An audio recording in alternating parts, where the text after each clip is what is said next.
ನಮಸ್ಕಾರ ವೀಕ್ಷಕರೇ. ಅಸ್ಸಾಂ ಮುಖ್ಯಮಂತ್ರಿ ಹಿಮಂತ್ ಬಿಸ್ವಾ ಸರ್ಮಾ ಅನ್ಸ್ಟಾಪಬಲ್ ಅನ್ನೋ ಹಾಗೆ ಮುನ್ನುಗ್ತಾ ಇದ್ದಾರೆ. ಸಮಾಜಕ್ಕೆ ತೊಡಕಾಗೋ ಕಾನೂನುಗಳಿಗೆ ಅವರು ಕತ್ತರಿ ಹಾಕ್ತಾ ಇದ್ದ ಹಾಗೆ ಮುಸ್ಲಿಂ ವಿರೋಧಿ ಸಿಎಂ ಅನ್ನೋ ಆರೋಪವನ್ನ ಕಾಂಗ್ರೆಸ್ ಹೊರಿಸಿತ್ತು. ಈಗ ಮುಸ್ಲಿಂ ಮ್ಯಾರೇಜ್ ಆಕ್ಟ್ ನಲ್ಲಿ ಒಂದಷ್ಟು ತಿದ್ದುಪಡಿ ಮಾಡಿದ್ದಾರೆ. ಇನ್ನೊಂದೆಡೆ ಕಾಂಗ್ರೆಸ್ ಹಿಮಂತ್ ಬಿಸ್ವಾ ವಿರುದ್ಧ ಮುಸ್ಲಿಮರನ್ನ ಎತ್ತಿಕಟ್ಟೋ ಕೆಲಸ ಮಾಡ್ತಾ ಇದೆ. ಮುಸ್ಲಿಂ ಸಮುದಾಯದ ಮಹಿಳೆಯರಿಂದ ಒಂದು ಕಡೆ ಪ್ರೊಟೆಸ್ಟ್ ಮಾಡಿಸ್ತಾ ಇದ್ರೆ, ಇನ್ನೊಂದು ಕಡೆ ಸಿಎಂ ವಿರುದ್ಧವೇ ಕಂಪ್ಲೇಂಟ್ ನೀಡಿದೆ. ಆದ್ರೆ ಇದ್ಯಾವುದಕ್ಕೂ ಬಗ್ಗದ ಹಿಮಂತ್ ಬಿಸ್ವಾ ಸರ್ಮಾ ನೀವೇನೇ ಬೇಕಾದ್ರೂ ಮಾಡ್ಕೊಳ್ಳಿ, ಯಾವುದೇ ಕಾರಣಕ್ಕೂ ಇಟ್ಟ ಹೆಜ್ಜೆಯನ್ನ ಹಿಂದಕ್ಕೆ ಇಡೋದಿಲ್ಲ. ಮಿಯಾ ಸಮುದಾಯದವರು ಅಸ್ಸಾಂನ ಟೇಕ್ ಓವರ್ ಮಾಡೋದಕ್ಕೆ ಅವಕಾಶ ಕೊಡೋದಿಲ್ಲ ಅಂತ ಪಟ್ಟು ಬಿದ್ದಿದ್ದಾರೆ. ಹಾಗಿದ್ರೆ ಅಸ್ಸಾಂನಲ್ಲಿ ಏನಾಗ್ತಾ ಇದೆ? ಸಿಎಂ ವಿರುದ್ಧ ಕಾಂಗ್ರೆಸ್ ಬಿಟ್ಟಿರೋ ಧರ್ಮದ ಅಸ್ತ್ರ ವರ್ಕೌಟ್ ಆಗಲಿದೆಯಾ? ಹಿಮಂತ್ ಸರ್ಕಾರ ಮುಂದೆ ತರಲಿರೋ ಮಹತ್ವದ ಕಾಯ್ದೆ ಯಾವುದು? ಇದೆಲ್ಲವನ್ನ ಒನ್ ಬೈ ಒನ್ ವಿವರಿಸ್ತಾ ಹೋಗ್ತೀವಿ. ಈ ವಿಡಿಯೋವನ್ನ ತಪ್ಪದೆ ಕೊನೆ ತನಕ ನೋಡಿ. ಅದಕ್ಕೂ ಮುನ್ನ ಮೀಡಿಯಾ ಮಾನ್ಸ್ಟರ್ ಚಾನೆಲ್ ಅನ್ನ ತಪ್ಪದೆ ಸಬ್ಸ್ಕ್ರೈಬ್ ಮಾಡಿ. ಎಸ್, ಮೋದಿ 3.0 ಬಂದ ಬಳಿಕ Assam CM Himanth Biswa Sarma full active ಆಗಿದ್ದಾರೆ. ರಾಜ್ಯದಲ್ಲಿ ಇಂತಿಂತ ಕಾನೂನನ್ನ ತಂದೆ ತರ್ತೀನಿ ಅನ್ನೋದನ್ನ ಹೇಳ್ತಾ ಇದ್ರು. ಅದೇ ರೀತಿ ಯುಸಿಸಿ ಜಾರಿಗೆ ಬರೋ ಮುನ್ನವೇ ಒಂದೊಂದೇ ದಿಟ್ಟ ಹೆಜ್ಜೆಯನ್ನ ಇಡೋ ಮೂಲಕ ವಿಪಕ್ಷಗಳಿಗೆ ದಿಗಿಲು ಹುಟ್ಟಿಸ್ತಾ ಇದ್ದಾರೆ. ಬಾಲ್ಯ ವಿವಾಹಕ್ಕೆ ಪ್ರೋತ್ಸಾಹಿಸೋ ಹಾಗೂ ಮದುವೆ ಮತ್ತು ವಿಚ್ಛೇದನ ನಮೂದನೆ ಇಲ್ಲದಂತೆ ಮಾಡಿದ್ದ ಕಾನೂನನ್ನ ಕೆಲ ದಿನಗಳ ಹಿಂದೆ ಸ್ಕ್ರಾಪ್ ಮಾಡಿ ಹಾಕಿದ್ರು. ಈಗ ಮುಸ್ಲಿಂ ಮಹಿಳೆಯರಿಗೆ ಹಕ್ಕು ನೀಡೋ ನಿಟ್ಟಿನಲ್ಲಿ ಮುಸ್ಲಿಂ ಮ್ಯಾರೇಜ್ ಬಿಲ್ ಆಕ್ಟ್ 1935 ನಲ್ಲಿ ಇನ್ನೊಂದಷ್ಟು ತಿದ್ದುಪಡಿ ಮಾಡಿ ಜಾರಿ ಮಾಡಲಾಗಿದೆ. ಇದರಲ್ಲಿ ಮುಸ್ಲಿಂ ಮಹಿಳೆಯರು ವಿಚ್ಛೇದಿತಗೊಂಡ್ರು ಅವರ ಜೀವನಕ್ಕೆ ಏನೂ ಸಮಸ್ಯೆಗಳಾಗದಂತೆ ಮಾಡಲಾಗಿದೆ. ಹೊಸದಾಗಿ ತಿದ್ದುಪಡಿಯಾಗಿರೋ ಈ ಬಿಲ್ ಪ್ರಕಾರ ಮುಸ್ಲಿಂ ಮಹಿಳೆಗೆ ತನ್ನ ತವರಿನ ಆಸ್ತಿಯಲ್ಲೂ ಹಕ್ಕು ಸಿಗಲಿದೆ. ಇದರ ಜೊತೆಗೆ ಒಂದು ವೇಳೆ ಆಕೆ ಗಂಡ ಮೃತಪಟ್ರೆ ಆತನ ಆಸ್ತಿಯ ಹಕ್ಕುಗಳನ್ನ ವಿಧವಾ ಮಹಿಳೆಗೆ ಸಿಗುವಂತೆ ಅವಕಾಶ ನೀಡಲಾಗಿದೆ. ಅಲ್ಲದೆ ಇಂತಹ ಸಂದರ್ಭದಲ್ಲಿ ಇನ್ನೂ ಒಂದಷ್ಟು ಅನುಕೂಲತೆ ಅವಕಾಶಗಳನ್ನ ನೀಡೋ ಮೂಲಕ ಮುಸ್ಲಿಂ ಮಹಿಳೆಯರ ಬೆನ್ನಿಗೆ ನಿಂತಿದೆ ಹಿಮಂತ್ ಬಿಸ್ವಾ ಸರ್ಕಾರ. ಆದ್ರೆ ಈ ನಿಯಮ ಜಾರಿಗೆ ಬಂದಿದ್ದೇ ತಡ ಕಾಂಗ್ರೆಸ್ಗೆ ನಿದ್ದೆ ಗೆಟ್ಟಂತಾಗಿದೆ. ಇದನ್ನ ಧರ್ಮದ ವಿಚಾರ ಮಾಡೋದಕ್ಕೆ ಸಿಕ್ಕಾಪಟ್ಟೆ ಯೋಚಿಸ್ತಾ ಇದೆ. ಈ ಕಾಯ್ದೆಯಲ್ಲಿ ಆಗಿರೋ ಅನುಕೂಲಗಳನ್ನ ಹೈಲೈಟ್ ಮಾಡದೆ ಜನರ ದಿಕ್ಕು ತಪ್ಪಿಸ್ತಾ ಇದೆ ಅನ್ನೋ ಆರೋಪಗಳು ಕೇಳಿ ಬರ್ತಾ ಇವೆ. ಹಿಮಂತ್ ಬಿಸ್ವಾ ಮುಸ್ಲಿಮರನ್ನ ಟಾರ್ಗೆಟ್ ಮಾಡ್ತಾ ಇದ್ದಾರೆ ಅಂತ ಸುದ್ದಿ ಹರಡಿಸಿ ಜನರನ್ನ ಎತ್ತಿಕಟ್ಟೋ ಕೆಲಸ ಮಾಡ್ತಾ ಇರೋ ಬಗ್ಗೆ ಜನ ಮಾತಾಡ್ತಿದ್ದಾರೆ. ಆದ್ರೆ ಇದ್ಯಾವುದಕ್ಕೂ ತಲೆ ಕೆಡಿಸಿಕೊಳ್ಳದ ಬಿಸ್ವಾ ತಮ್ಮ ಪಾಡಿಗೆ ತಾವು ನಿರ್ಧಾರಗಳನ್ನ ತೆಗೆದುಕೊಳ್ತಾ ಇದ್ದಾರೆ. ಇನ್ನು ಕೆಲವೇ ದಿನಗಳಲ್ಲಿ ಬಹುಪತ್ನಿತ್ವಕ್ಕೆ ಬ್ರೇಕ್ ಬೀಳೋ ಸಾಧ್ಯತೆ ದಟ್ಟವಾಗ್ತಾ ಇದೆ. ಆದ್ರೆ ಇದೆಲ್ಲದರ ಮಧ್ಯೆ ಹಿಮಂತ್ ಬಿಸ್ವಾ ಸರ್ಮಾ ಸರ್ಕಾರಕ್ಕೆ ದೊಡ್ಡ ತಲೆಬಿಸಿ ತರ್ತಾ ಇರೋದೇ ಈ ಮಿಯಾ ಸಮಸ್ಯೆ. ಕಳೆದ ವಾರ 14 ವರ್ಷದ ಅಪ್ರಾಪ್ತ ಬಾಲಕಿ ಮೇಲೆ ಅತ್ಯಾಚಾರ ಹಾಗೂ ಕೊಲೆ ನಡೆದಿತ್ತು. ಇದರ ಬೆನ್ನಲ್ಲೇ ತಕ್ಷಣವೇ ಕಾರ್ಯಪ್ರವೃತ್ತರಾಗುವ ಪೊಲೀಸರು ಪ್ರಮುಖ ಆರೋಪಿಯನ್ನ ಹಿಡಿದಿದ್ರು. ಆತ ಸ್ಥಳ ಮಹಜರು ವೇಳೆ ತಪ್ಪಿಸಿಕೊಳ್ಳೋದಕ್ಕೆ ಯತ್ನಿಸಿ ಮೃತಪಟ್ಟಿರೋ ವಿಷಯ ದೊಡ್ಡ ಸದ್ದು ಮಾಡಿತ್ತು. ಇದರ ಬೆನ್ನಲ್ಲೇ ಸಾಕಷ್ಟು ವಿಚಾರಗಳು ಬಹಿರಂಗಗೊಂಡಿದ್ವು. ಅದೇನೆಂದ್ರೆ ಬಾಂಗ್ಲಾದಿಂದ ಅಕ್ರಮವಾಗಿ ನುಸುಳಿ ಬಂದವರಿಂದ ಈ ಕ್ರೈಮ್ಗಳೆಲ್ಲ ಆಗ್ತಾ ಇದೆ. ಕಳೆದ ಒಂದು ತಿಂಗಳಲ್ಲೇ ಇಂಥ 22 ಪ್ರಕರಣಗಳು ದಾಖಲಾಗಿವೆ ಅನ್ನೋದನ್ನ ಸ್ವತಃ ಸಿಎಂ ಹೇಳಿದ್ರು. ಇದರಿಂದ ಭಯಭೀತರಾಗಿರೋ ಉತ್ತರ ಅಸ್ಸಾಂನ ಜನರು ಮಿಯಾ ಮುಸ್ಲಿಮರನ್ನ ಬಾಂಗ್ಲಾದೇಶಕ್ಕೆ ಕಳಿಸಿ ಅಂತ ಆಗ್ರಹಿಸಿದ್ರು. ಸುಮಾರು 30 ಸಂಘಟನೆಗಳು ಒಗ್ಗೂಡಿ 7 ದಿನದಲ್ಲಿ ಇಲ್ಲಿಂದ ಜಾಗ ಖಾಲಿ ಮಾಡಿ ಅಂತ ಡೆಡ್ಲೈನ್ ಕೊಟ್ಟಿವೆ. ಇದು ಅಧಿವೇಶನದಲ್ಲಿ ಚರ್ಚೆ ಆಗ್ತಾ ಇದ್ದು ಕಾಂಗ್ರೆಸ್ನವರು ಧರ್ಮದ ವಿಚಾರ ಇಟ್ಕೊಂಡು ಸರ್ಮಾಗೆ ಸವಾಲ್ ಹಾಕ್ತಾ ಇದ್ದಾರೆ.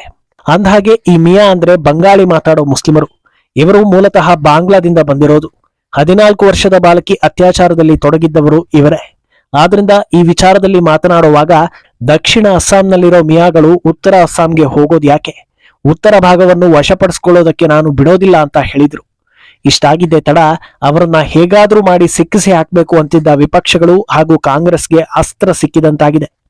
ಮೊದಲಿಗೆ ರಾಜ್ಯ ವಿಭಜನೆ ಬಗ್ಗೆ ಮಾತಾಡ್ತಾ ಇದ್ದಾರೆ, ಇದು ಒಡೆದು ಆಳೋ ನೀತಿ, ಹಾಗೆ ಹೀಗೆ ಅಂತ ವಿಪಕ್ಷಗಳು ಕೂಗಾಡಿದ್ವು.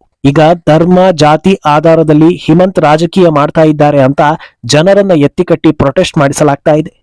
ಮಹಿಳೆಯರನ್ನ ರಕ್ಷಿಸಲು ಮತ್ತು ಅವರ ವಿರುದ್ಧದ ಅಪರಾಧಗಳನ್ನ ತಡೆಯಲು ಸರ್ಕಾರ ವಿಫಲವಾಗಿದೆ ಅಂತ ಆರೋಪಿಸಿ ಅಸ್ಸಾಂನ ವಿರೋಧ ಪಕ್ಷಗಳು ಗುವಾಹಟಿಯ ವಿವಿಧ ಭಾಗಗಳಲ್ಲಿ ಪ್ರತಿಭಟನೆಗಳನ್ನ ನಡೆಸಿವೆ. ಮಹಿಳೆಯರ ಸುರಕ್ಷತೆಗೆ ಆಗ್ರಹಿಸಿ ಘೋಷಣೆಗಳನ್ನ ಕೂಗ್ತಾ ಮಹಿಳೆಯರ ಮೇಲಿನ ಎಲ್ಲಾ ಅಪರಾಧಗಳಿಗೆ ನಿರ್ದಿಷ್ಟ ಸಮುದಾಯವನ್ನ ಗುರಿಯಾಗಿಸಿಕೊಂಡಿರೋದನ್ನ ಖಂಡಿಸಿ ಪ್ರತಿಪಕ್ಷದ ನಾಯಕ ದೇಬಬ್ರತ ಸೈಕಿಯಾ ನೇತೃತ್ವದಲ್ಲಿ ಕಾಂಗ್ರೆಸ್ ಶಾಸಕರು ವಿಧಾನಸೌಧದ ಒಳಗಿಂದ ಕಾಂಪೌಂಡ್ನಲ್ಲಿರೋ ಮಹಾತ್ಮ ಗಾಂಧೀಜಿ ಪ್ರತಿಮೆ ತನಕ ಪ್ರತಿಭಟನೆ ನಡೆಸಿದ್ದಾರೆ. ಧಿಂಗ್ನಲ್ಲಿ ನಡೆದಿರೋ ಘಟನೆ ಒಂದೇ ಅಲ್ಲ, ಅದರ ನಂತರವೂ ರಾಜ್ಯದ ವಿವಿಧ ಭಾಗಗಳಲ್ಲಿ ಇಂತಹ ಹಲವು ಪ್ರಕರಣಗಳು ನಡೆದಿವೆ. ಗೃಹ ಖಾತೆಯನ್ನ ಹೊಂದಿರೋ ಸಿಎಂ ಅವರು ಪರಿಸ್ಥಿತಿಯ ಬಗ್ಗೆ ಗಂಭೀರವಾಗಿಲ್ಲ ಮತ್ತು ಈ ಬಗ್ಗೆ ಯಾವ ಕಾಳಜಿ ವಹಿಸ್ತಾ ಇಲ್ಲ. ನಾವು NCRB ಡೇಟಾದೊಂದಿಗೆ ಮಹಿಳೆಯರ ಮೇಲಿನ ಅಪರಾಧಗಳ ಬಗ್ಗೆ ವಿಧಾನಸಭೆಯಲ್ಲಿ ಚರ್ಚಿಸಿದ್ದೇವೆ ಮತ್ತು ಕ್ರಮ ಕೈಗೊಳ್ಳುವುದಕ್ಕೆ ಸರ್ಕಾರವನ್ನ ಕೇಳಿದ್ದೇವೆ. ಅಂತ ಅಪರಾಧಗಳ ಕೆಲವು ಪ್ರಕರಣಗಳನ್ನ ದಾಖಲಿಸದಂತೆ ಗೃಹ ಇಲಾಖೆ ಅಸ್ಸಾಂ ಪೊಲೀಸರನ್ನ ಕೇಳಿದೆ ಅಂತ ವಿಪಕ್ಷ ನಾಯಕರು ಆರೋಪಿಸ್ತಾ ಇದ್ದಾರೆ. ಆದ್ರೆ ಇದೊಂದೇ ವಿಚಾರದಲ್ಲಿ ನಾನಾ ಆಯಾಮದಲ್ಲಿ ವಿಪಕ್ಷಗಳು ಹಿಮಂತ್ರನ್ನ ಟಾರ್ಗೆಟ್ ಮಾಡ್ತಾ ಇವೆ. ಇನ್ನೊಂದು ಕಡೆಯಲ್ಲಿ ದಕ್ಷಿಣ ಅಸ್ಸಾಂನ ಮುಸ್ಲಿಂ ಮೀನುಗಾರರು ಹಾಗಿದ್ರೆ ನಾವು ಇನ್ಮುಂದೆ ಉತ್ತರ ಅಸ್ಸಾಂಗೆ ಮೀನು ಕಳಿಸೋದೇ ಇಲ್ಲ ಅಂತ ಎಚ್ಚರಿಸ್ತಾ ಇದ್ದಾರೆ. ಅಂದಹಾಗೆ ಈ ವಿಚಾರ ಇಷ್ಟೊಂದು ದೊಡ್ಡ ಮಟ್ಟಕ್ಕೆ ಹೋಗೋದಕ್ಕೆ ಇನ್ನೊಂದು ಕಾರಣ ಏನಂದ್ರೆ ಉತ್ತರದಲ್ಲಿರೋ ಇತರೆ ಸಮುದಾಯಗಳ ಪರ ನಾನು ನಿಲ್ತೀನಿ ಅಂತ ಹಿಮಂತ್ ಬಿಸ್ವಾ ಸರ್ಮಾ ಹೇಳಿದ್ದು. ಈ ಮಾತನ್ನ ಅವರು ಹೇಳೋದಕ್ಕೆ ಬಲವಾದ ಕಾರಣಗಳಿವೆ.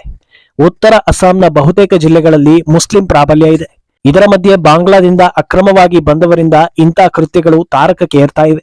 ಇದೆಲ್ಲದರಿಂದ ನೋವು ಅನುಭವಿಸ್ತಾ ಇರುವವರು ಅಸ್ಸಾಂನ ಮೂಲ ಹಾಗೂ ಚಿಕ್ಕ ಪುಟ್ಟ ಸಮುದಾಯದವರು.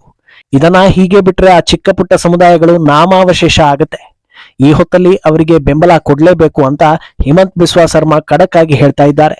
ಆದ್ರೆ ಸದ್ಯಕ್ಕೆ ಇದಕ್ಕಿಂತ ಒಳ್ಳೆ ಅಸ್ತ್ರ ಸಿಗೋದಿಲ್ಲ ಅಂತ ವಿಪಕ್ಷದವರು ಅದನ್ನೇ ಮುಂದಿಟ್ಕೊಂಡು ರಾಜಕೀಯ ಮಾಡ್ತಾ ಇದ್ದಾರೆ. ಮೊದಲಿನಿಂದಲೂ ಡೆಮೋಗ್ರಫಿಕ್ ಚೇಂಜ್ ಅಂದ್ರೆ ಭೌಗೋಳಿಕ ಆಧಾರದಲ್ಲಿ ಧಾರ್ಮಿಕ ಸಮತೋಲನ ಇಲ್ಲದೆ ಇರೋದರ ಬಗ್ಗೆ ಬಿಸ್ವಾ ಆತಂಕವನ್ನ ಹೊರಡಿಸ್ತಾನೆ ಬಂದಿದ್ದಾರೆ.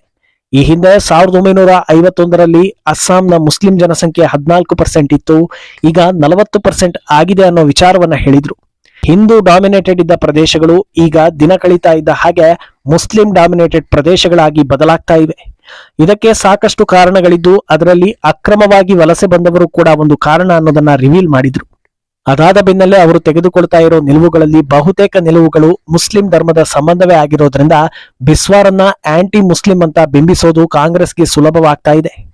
ಎಲ್ಲಾ ಧರ್ಮದವರಿಗೂ ಒಂದೇ ಕಾನೂನು ಇರಬೇಕು ಅನ್ನೋ UCCಗೆ ಅಪಸ್ವರವನ್ನ ಎತ್ತಿದ್ರು. ಇದನ್ನ ಉಪಾಯದಿಂದ ಸಾಧಿಸೋದಕ್ಕೆ ಹೊರಟ ಬಿಸ್ವಾ UCCಗೂ ಮುನ್ನವೇ ಬಾಲ್ಯ ವಿವಾಹ ಸೇರಿ ಮುಸ್ಲಿಂ ಖಾಸಗಿ ಕಾನೂನಲ್ಲಿ ಇದ್ದ ಒಂದೊಂದೇ ಸಮಾಜ ವಿರೋಧಿ ನಿಯಮಗಳಿಗೆ ಬ್ರೇಕ್ ಹಾಕ್ತಾ ಬಂದ್ರು. UCC ಜಾರಿಯಾಗೋ ಹೊತ್ತಲ್ಲಿ ಅಸ್ಸಾಂನಲ್ಲಿ ಆಲ್ಮೋಸ್ಟ್ ಎಲ್ಲಾ ಧರ್ಮದವರಿಗೂ ಒಂದೇ ರೀತಿ ಕಾನೂನು ಬಂದಾಗಿರುತ್ತೆ. ಇದು ವಿಪಕ್ಷಗಳನ್ನ ದೊಡ್ಡ ಮಟ್ಟದಲ್ಲಿ ಕಾಡ್ತಾ ಇದೆ.